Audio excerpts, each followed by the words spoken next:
Science with Shields. I am Christy Shields, and it's fall. And what you can find in the stores right now, or if you head to a farm, you can find some dry corn on the cob.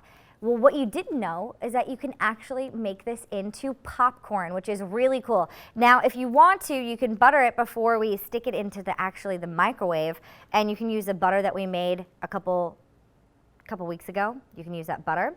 But today we're not going to use the butter, we're going to just stick the corn into the microwave. So how can we do this? How can we microwave this butter? Well, first you want to take this part of it off. So I've already done that here with this other piece of corn. So you take anything off and just leave the ear of corn.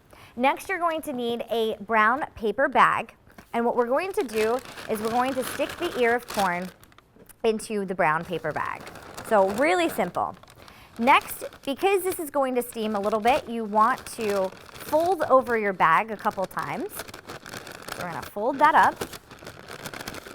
And you're ready to stick it in the microwave. Now, I find that whenever you pop popcorn, obviously you pop it until you don't hear the popping anymore. That's usually the best thing. Or if your microwave has a popcorn button, you can use that. Usually it's between 1 minute and 30 seconds to 2 minutes. So let's stick this in the microwave.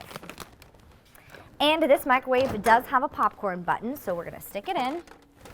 And we're going to hit the popcorn button, but it seems like it's a long popcorn button, but we'll hit it, and whenever we hear it stop, then we will see what's going on. So it's really cool that you can take, again, dry corn. You definitely do not want to take a ear of corn that is not dry because it's not going to pop like popcorn. So it definitely needs to be a dry ear of corn.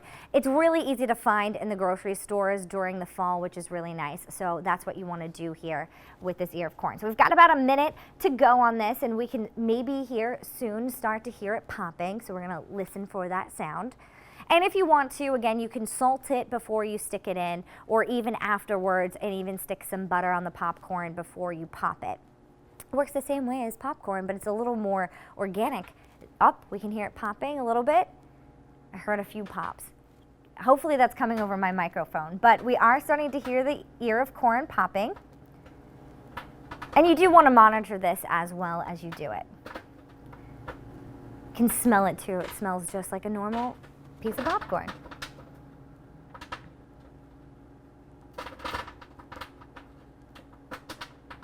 All right, so we have 20 seconds left.